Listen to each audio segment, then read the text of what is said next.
দেখুন, হাফিজুর রহমান সিদ্দিকী উনি রমজান মাসকে সামনে নিয়ে চমৎকার একটি রমজানের ঘটনা বললেন।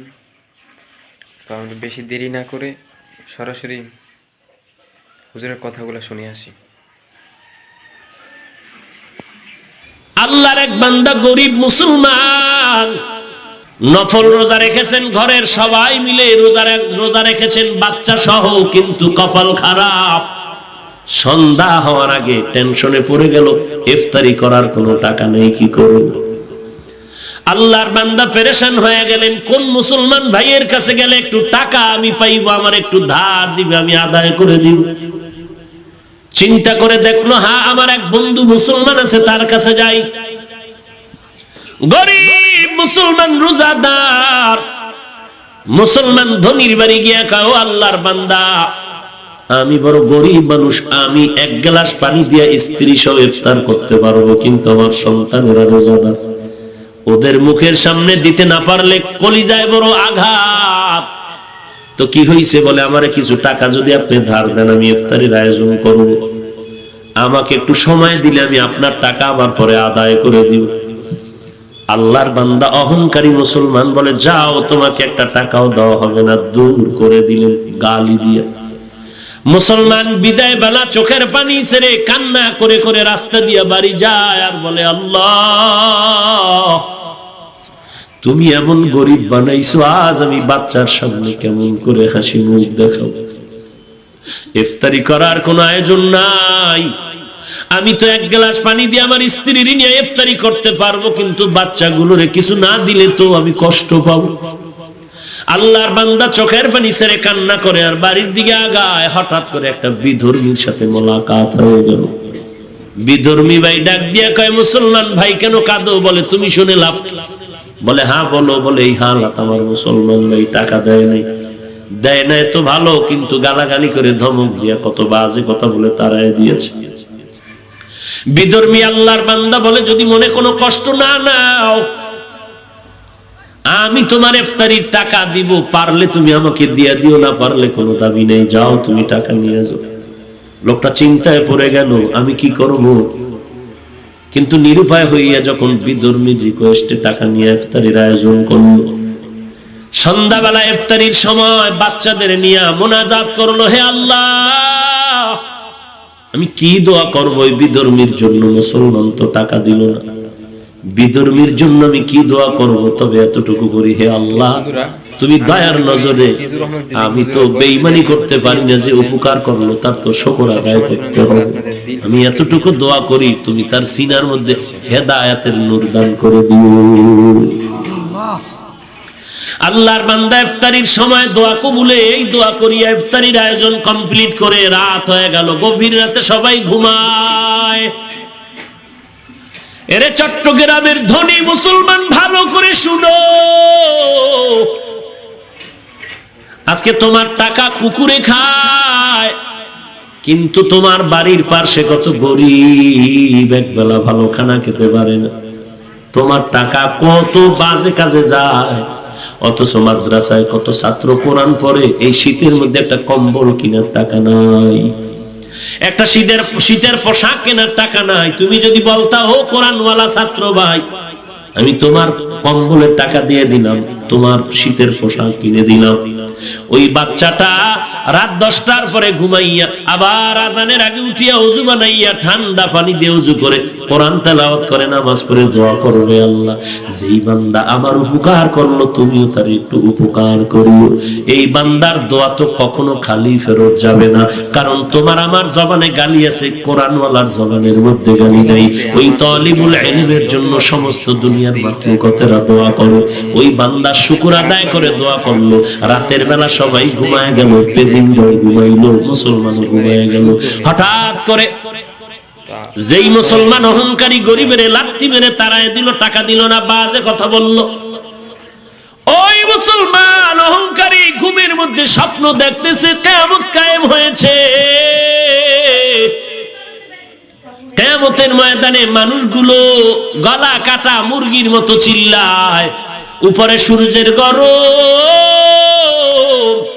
সূর্যের গরমে জমিনটা হয়ে গেল তামা, ওদিকে জাহান্নামের আওয়াজ, মানুষগুলো ছুটাছুটি করে পালায়ন করবে, কোথায় যাবে, অসহ্যকর অবস্থা, গরম সহ্য করা যায় না, মাথার মগজগুলো টাস টাস করে ফাটতে শুরু হলো, চোখের পানি, কান্নার আওয়াজ, ওদিকে আমার আল্লাহ পাকের কাহারিয়তের আওয়াজ চলতেছে, লিমানিল মুলকুল ইয়াউম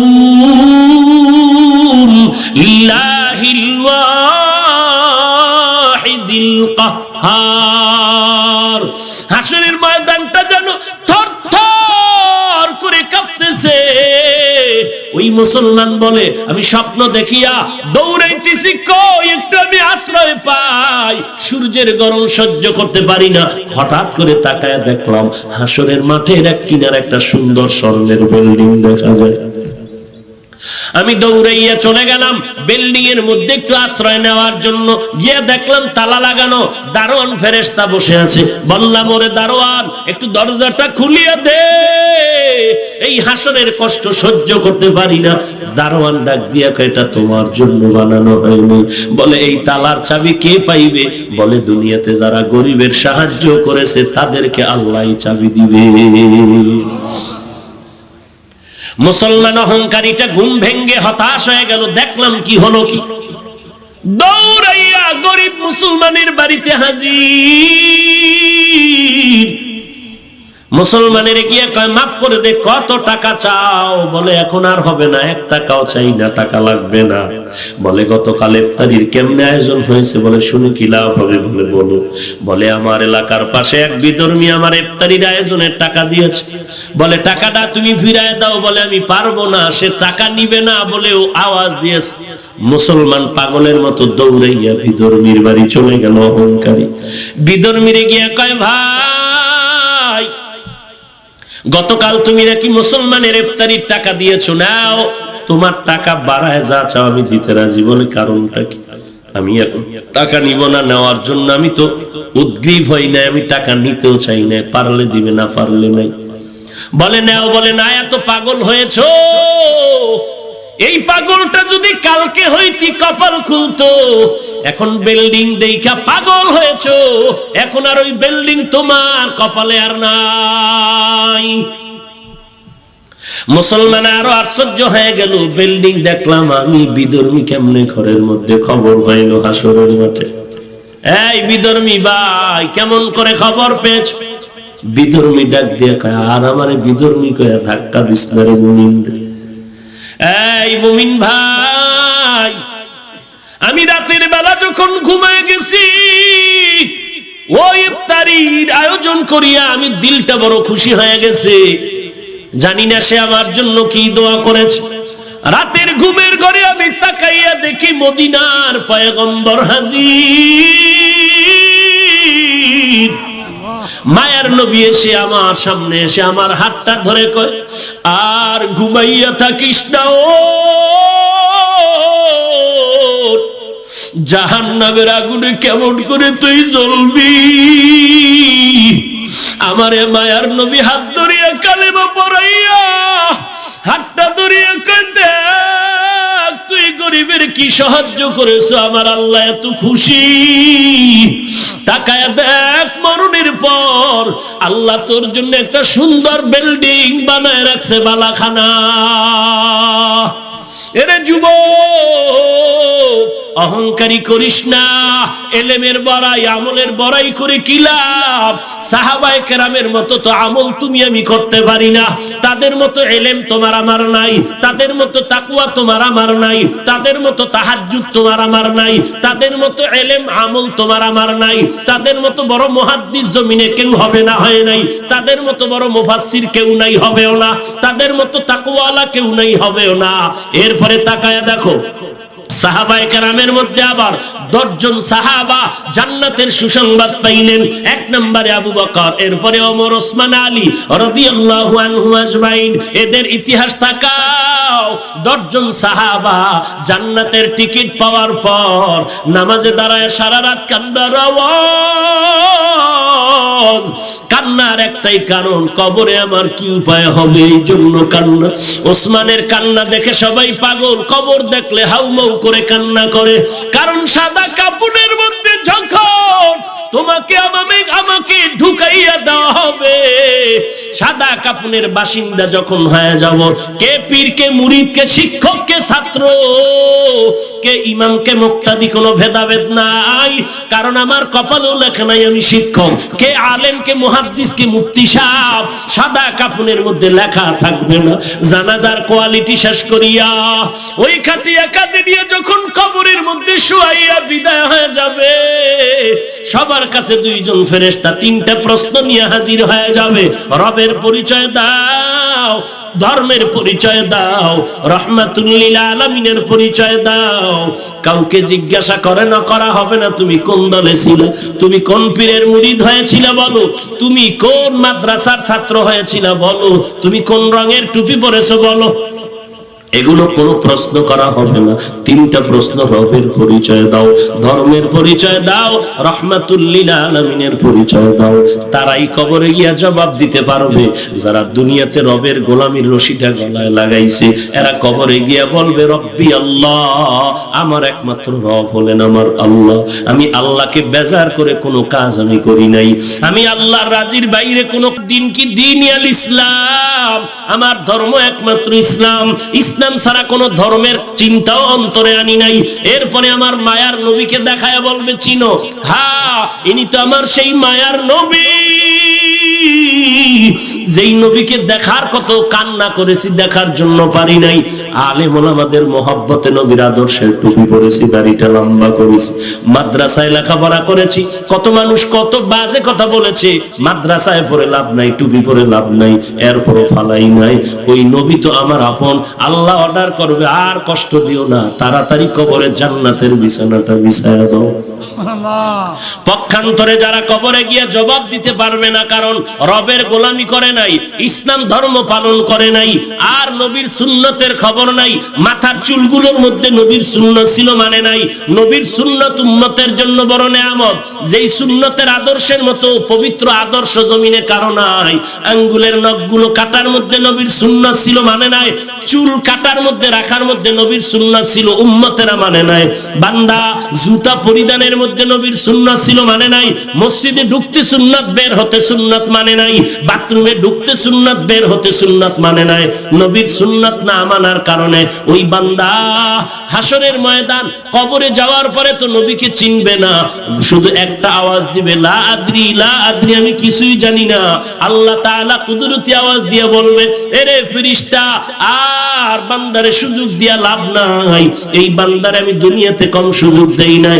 আমার দেওয়া পানি, আমার দেওয়া বাতাস, আমার দেওয়া সূর্যের আলো, চাঁদের আলো, সব নিয়ামতগুলো ভোগ করার পর আলেম ওলামাদের কথা তো মানেই নাই, বরং আলেমেরে গালাগালি করেছে আর বলেছে ওলামায়ে কেরামের কথা মতো চলবো না। ওলামায়ে কেরাম যদি নামাজের কথা বলছে, বলে নামাজ পড়বো না। দেখি কার শক্তি আছে নামাজ পড়াবে। আমার ওয়ারাসাতুল আম্বিয়া নবীর ওয়ারিসদের বিরোধিতা করেছে। আমি আল্লাহ এখন আর সুযোগ দিব না। ও ফেরেশতা, তাড়াতাড়ি কবরের মধ্যে জাহান্নামের আগুন বিছানা বিছায়া দাও, জাহান্নামের সাথে একটা রাস্তা বানায়া দাও। আল্লাহ গোসা নিয়ে বলবে, রে কবরের মাটি, এই নাফরমানের দুই পার্শ্ব থেকে জোরে জোরে চাপ দাও। চাপের কারণে পাজরের হাড়গুলো চুরমার হয়ে যাও। এরে আল্লাহর বান্দা, বালিশে মাথা লাগাই 1 মিনিট চিন্তা করো, সমস্ত আল্লাহওয়ালারা এত বেশি আমল করিয়াও কান্না বন্ধ করেন নাই। সাহাবায়ে কেরাম কান্না বন্ধ করেন নাই। আমার নবী, যার কোনো গুনাহ নাই, সারা রাত নামাজে কান্না করেন আর কাটায় দেন। আজকে তুমি কিভাবে ভাবলা যে কান্না লাগবে না? আল্লাহ বলেন বেশি বেশি কান্না করো। নবী বলেন এক ফোঁটা চোখের পানির দাম কত? 70 বছর পর্যন্ত অন্যায় করেছো, এক ফোঁটা চোখের পানি যদি ফেলতে পারো, তোর জীবনের 70 বছর গুনাহগুলো আল্লাহ মাফ করে দিবে। এরে নবীর উম্মতের দল, ও যুবক, আমি বলি না তুমি নবীর তরিকা মেনে স্কুল ছেড়ে দাও, চাকরি ছেড়ে দাও, না না, স্কুলে থাকো, খবরদার বের হবে না। ওখানে লেখাপড়া করে ডাক্তার, ডক্টর, ইঞ্জিনিয়ার হও। আমাদের দেশের জন্য বড় গৌরব। তবে তাকায় দেখো ডানে বামে তোমার আমার মতো কত বান্দা ডাক্তারি করে নামাজ বাদ দেয় না। বান্দা তাকায় দেখো স্কুল কলেজে লেখাপড়া করে নামাজ বাদ দেয় না। তোমার বিবেকরে জিজ্ঞাসা করো তুমি কেন পারবা না রে বাবা? নবীর সুন্নতের মালাটা গলায় রাখতে পারবা না কেন? চট্টগ্রাম বিশ্ববিদ্যালয়ের দিকে নজর করে দেখো, এমনও কত ছাত্র আছে মাথায় টুপি আর পাগড়ি, লম্বা দাড়ি, লম্বা জামা পরিয়া ক্লাস করে আছে না নেই? রিকশা ড্রাইভার ড্রাইভারি করে আজান হলো মসজিদে গিয়ে নামাজ আদায় করতেছে। এরে আল্লাহর বান্দা, তোমার আমার মতো যুবক কত টাকার মালিক, 1 টাকাও হারাম খায় না, নামাজ বাদ দেয় না, তুমি কেন পারবা না রে বাবা? আল্লাহর কাছে তওবা করো। কয়দিন আর যৌবনের বাহাদুরি করবা? কয়দিন আর? তোমার আমার বয়সের কত যুবক এই করোনা ভাইরাসের মধ্যে কবরে চলে গেল। তোমার আমার বয়সের থেকে কম বয়সের যুবকও কবরে চলে গেল। কয়দিন আর বাহাদুরি করবা? আল্লাহর কোরআনটা কি মিথ্যা মনে করেছো? ওলামায়ে কেরামের কথা কি মিথ্যা মনে করেছো রে বাবা? যদি মিথ্যা হইতো সাহাবায়ে কেরাম জীবনটা দিয়ে কান্না করতেন না, আল্লাহর নবী এত কষ্ট করতেন না, আউলিয়ায়ে কেরাম এত কষ্ট করে জীবনটারে কাটাইতেন না। এখনো সময় আছে, দলাদলি ছেড়ে দাও, একমাত্র আল্লাহ ওয়ালাদের সাথে সম্পর্ক লাগাও। কোন আল্লাহ ওয়ালা? যাদের বয়ান শুনলে আমল মোহাব্বত বাড়বে, আমল হবে, যাদের বয়ানে চোখের পানি আসবে, দিলটা নরম হবে।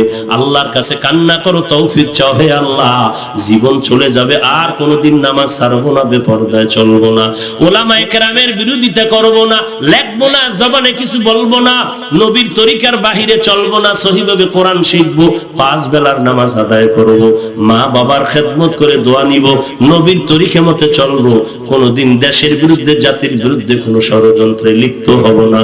ও আল্লাহ, তুমি আমাদের সবাইকে তওবা করার তৌফিক দান করে দাও, আমাদের তওবার উপরে মজবুত হয়ে চলার মতো তৌফিক দান করে দাও, আমিন। লিকুল্লি শাইইন জিনাতুন ফিল ওয়ারা ওয়াজিনাতুল মারই তামামিল আদাবি আজ খুদা খা হি মে তৌফিক আদব বে আদব মাহরুম গাশত আজ ফজলে রা। এজন্যই তো মদিনার নবী বলেন, আল্লামানি রব্বি ফাআহসানা তা'লিমি, আদাবানি রব্বি ফাআহসানা তা'যীবি।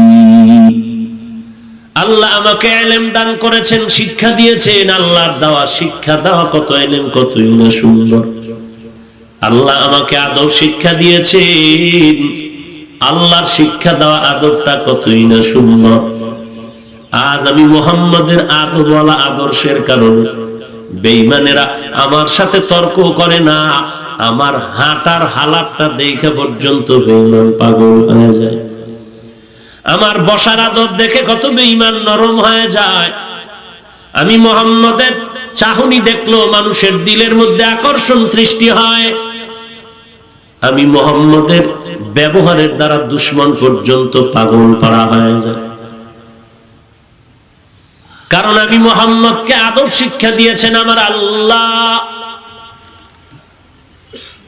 আনা বুইস্তু মুআল্লিমা, আমি গোটা জগতের শিক্ষক হয়ে প্রেরিত হয়েছি। এরে নবীর উম্মতের দল, আল্লাহ বলেন যারা আমার নিয়ামত পেয়ে শুকর আদায় করবা, আমি নিয়ামত আরো বাড়ায় দিব। যদি বান্দা নিয়ামত পেয়ে অহংকারী করো, শুকর আদায় না করো, নিয়ামত ছিনায় নিব, পরকাল জিন্দেগি তোমার জন্য ভয়ঙ্কর শাস্তি অপেক্ষমান। আল্লাহ তাআলা দুনিয়ার মধ্যে যা কিছু সৃষ্টি করেছেন সবগুলো নিয়ামত। এর মধ্যে আমরা মানুষ আল্লাহর কাছে বড় দামি নিয়ামত। ওয়ালাকাদ কাররামনা বানি আদম ওয়া হামালনাহুম ফিল বাররি ওয়াল বাহরি ওয়ারাযাকনাহুম মিনাত তাইয়্যিবাত وفضلناهم على كثير ممن خلقنا تفضيلا। বনি আদম জাতি বড় শ্রেষ্ঠ জাতি। এই মানুষ আল্লাহ আমাকে বানিয়েছেন বড় নিয়ামত।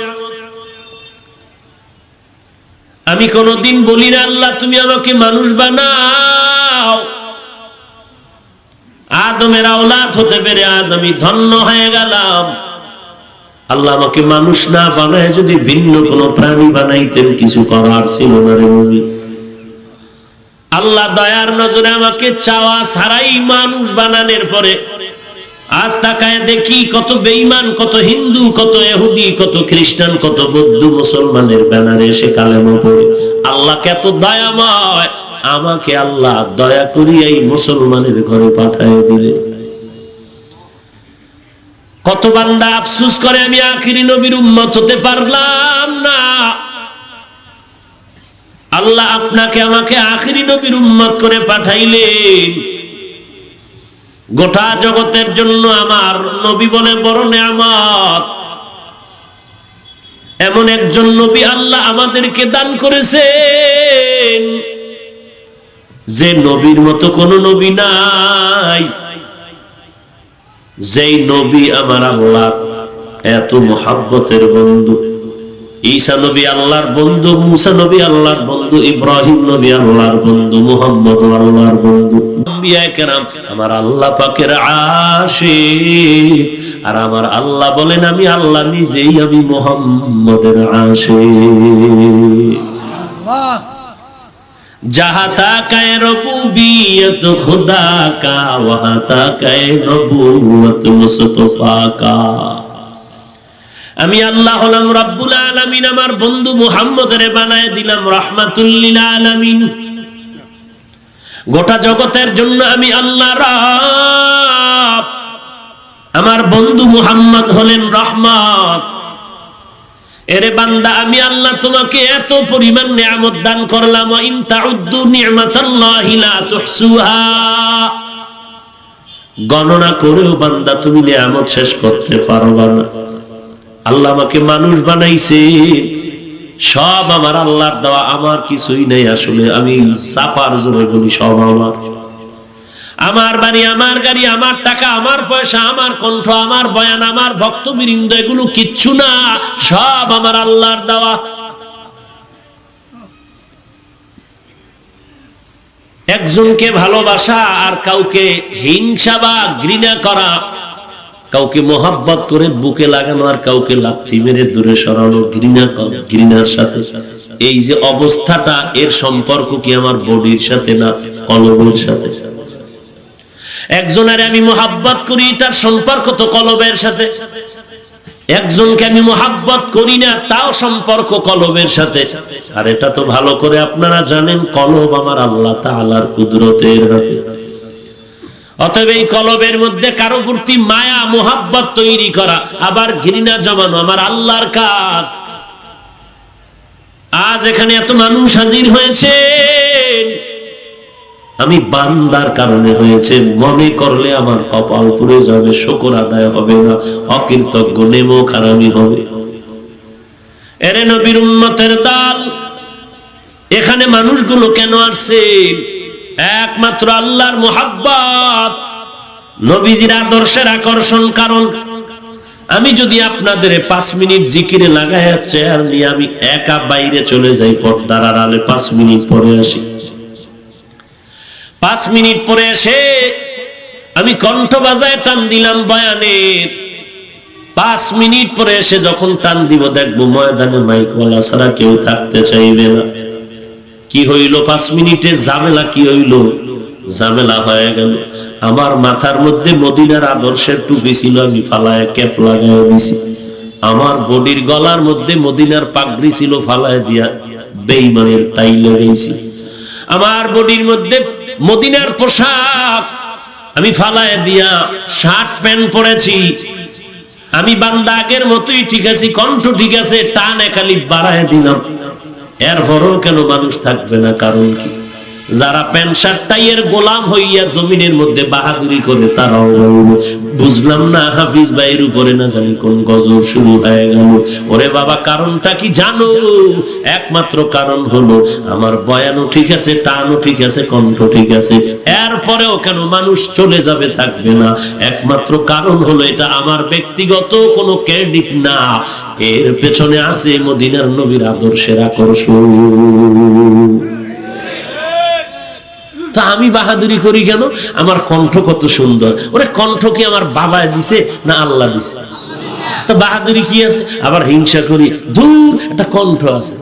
তা তুমি আল্লাহর দেওয়া নেয়ামতকে তুমি বৃদ্ধাঙ্গুলি দেখাইলা, কণ্ঠকে দিছেন তা তুমি দূর করে বললা এটা কণ্ঠ হইল।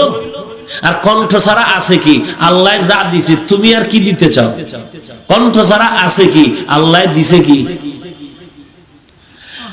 সূরা কাউসার, ইন্না আতাইনাকাল কাউসার, এই সূরার তাফসীরের মধ্যে মুফাসসিরিনে কেরাম লিখেছেন সমস্ত আম্বিয়া কেরামের কণ্ঠ ছিল সুন্দর। এর মধ্যে আবার দাউদ আলাইহিস সালামের কণ্ঠ আরো সুন্দর। আমার মায়ার নবীর কণ্ঠ বড় সুন্দর। আবার শরীয়তের মাসআলার মধ্যে যখন 5 জন আলেম এক জায়গায় জমা হবে, নামাজের সময় হবে, ইমামতি করবে, কে ইমাম হবে? কয় যে বেশি আলেম ইলমওয়ালা তারে দাও। কয় সবাই তো আলেম। কয় তাহলে যার মধ্যে আমল বেশি তারে দাও। কয় সবাই তো আমল করে। যার মধ্যে তাকওয়া বেশি সবাই তারে দাও। কয় তাকওয়া সবার মধ্যে আছে। ফাইনাল ফয়সালা দে, যার কণ্ঠ বড় সুন্দর তারে ইমামতির মুসাল্লায় পাঠায় দাও।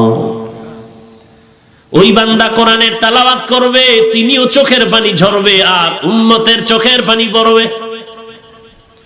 ওই বান্দা চেহারাটা অনেক সুন্দর, বলে এটা একটা চেহারা হইল নাকি? এই চেহারা দিয়া বড়াই করো কেন?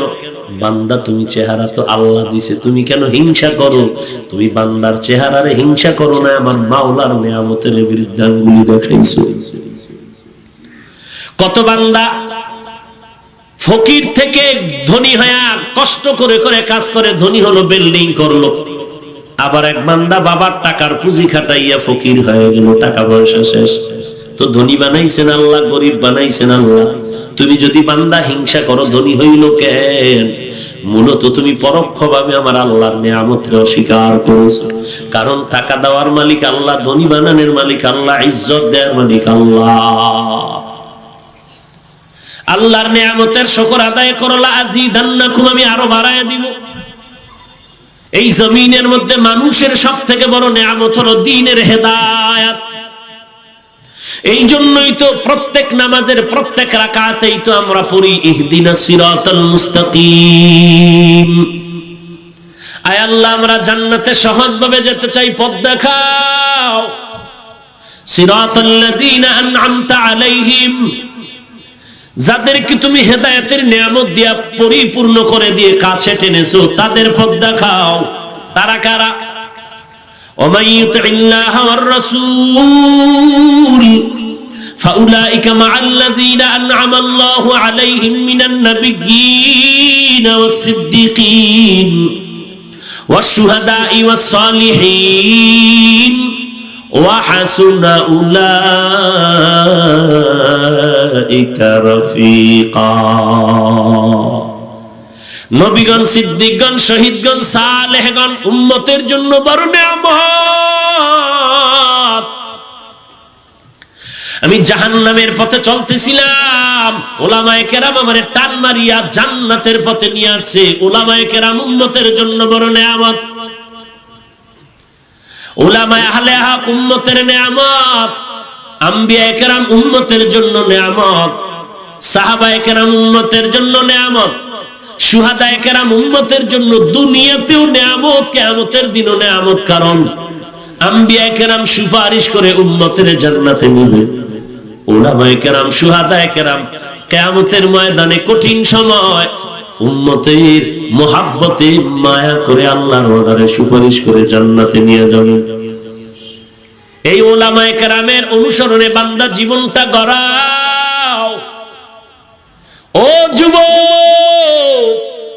তোমার জীবনের হায়াতটা বড় নিয়ামত। হায়াতের মধ্যে যৌবন কালটা বড় নিয়ামত। অবহেলায় কাটাইও না রে বাবা।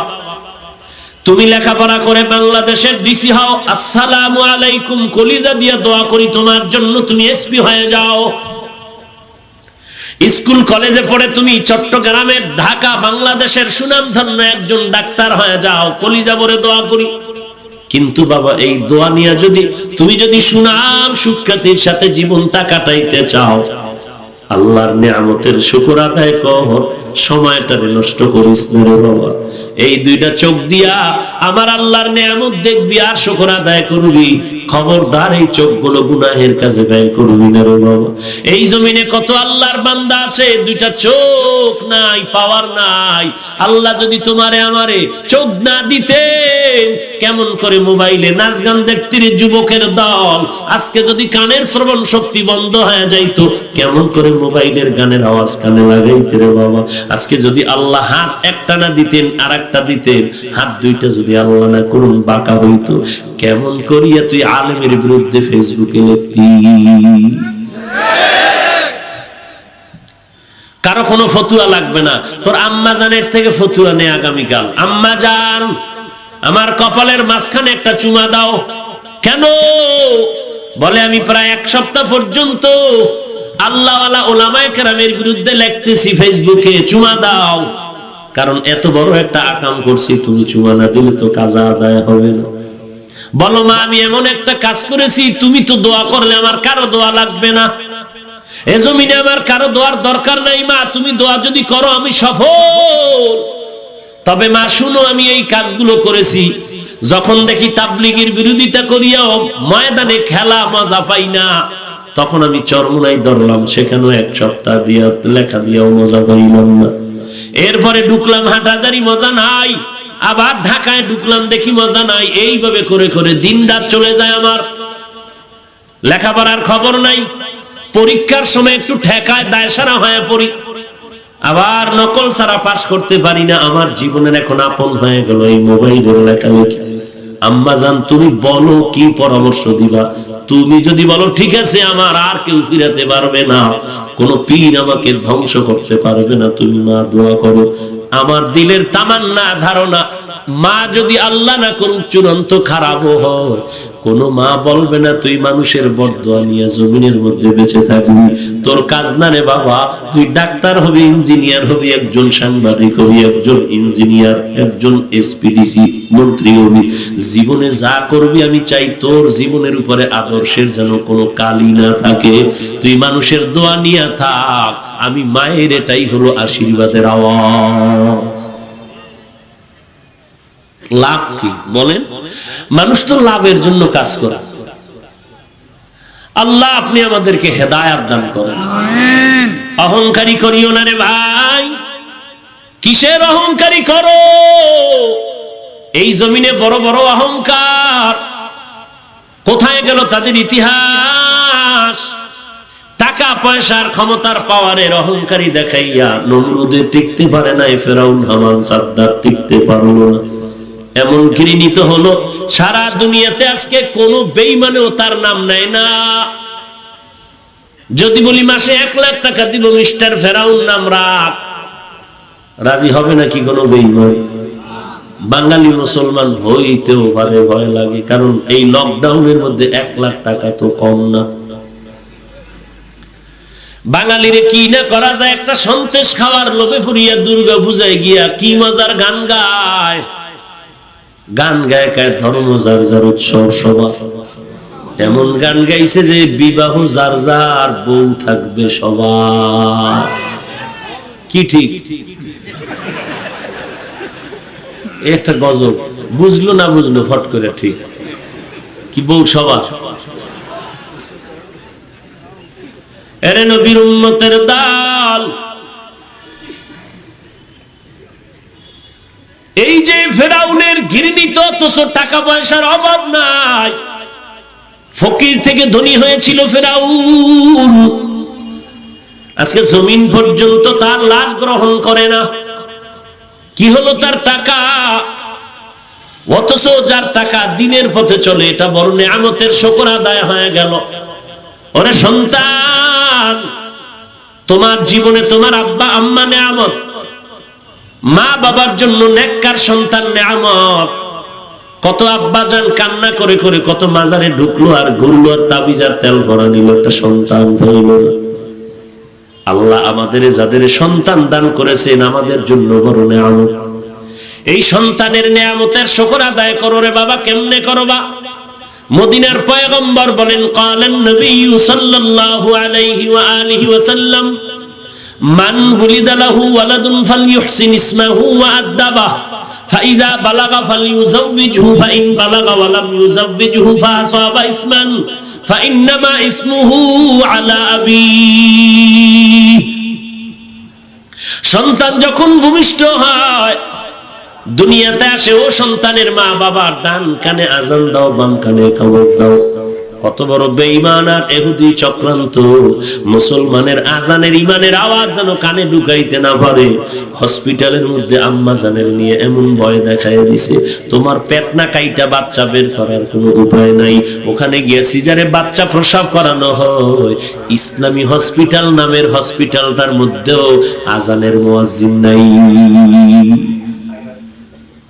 আছে কোন হসপিটালে? বলেন বলেন। ইহুদি বেঈমানের চক্রান্ত 100 বছর আগের কাজে লাগাইছে 100 বছর পর। না, এমন এক গজবের মোবাইল হাতে তুলে দিছে, আমি হুজুরের জীবন শেষ, ইবাদতের ঘরে আগুন লাগছে। হুজুরে তো গান শুনবে না, নাচ দেখবে না, ঢোলের বাড়ি শুনবে না, তো হুজুরের ইবাদতের মধ্যে আগুন কেমনে লাগানো যায়? কয় হুজুরেরা তো কোরআন হাদিস পড়ে, ইতিহাস জানে। এদের জন্য ইবাদতের থেকে মনটা দূরে রাখার জন্য একটা ইউসুফ জুলাইখার নাটক রেডি কর। ইউসুফ জুলাইখার নাটক রেডি কইরা হুজুর বয়ে বয়ে গালে হাত দিয়া পাঞ্চা বায়, চা টানে, আর সুন্দর করে ইউসুফ জুলাইখার সুন্দর নাটক দেখে। কি হুজুর কি দেখেন? বলে কি আশ্চর্য কিছু না, নাচ নাই, গান নাই, ঢোল নাই, হারমোনিয়াম একতারা কিচ্ছু নাই। আরে ইউসুফ নবীর ঘটনা আপনি জানেন না? কোরআনে আছে। সেই নাটক দেখতেছি বসে বসে, নাটক দেখতে দেখতে সীমানার শেষ যখন চলে যাবে, হঠাৎ করে জানালা দিয়ে তাকায় দেখে মসজিদের জামাত শেষ হয়ে অক্ত শেষের দিকে। ইহুদিরা কামিয়াব হয়ে গেল যে হুজুরের ইবাদতের মধ্যে আগুন লাগায় দিলাম। সাধারণ মানুষের তো খবর নাই, পাগড়ি মাথায় দেয়, তাহাজ্জুদ পড়ে, এরপরও কসম খায় মোবাইল নাই, এরপরও জোতার সিফার মধ্যে মোবাইল পাওয়া যায়। কারণ এটা এমন আপন, আমার লেখাপড়া আপন না। এই মোবাইলের কারণে কত সন্তান মায়ের গালি দিছে, মা কইছে চালাস না, মায়ের গালি দিছে।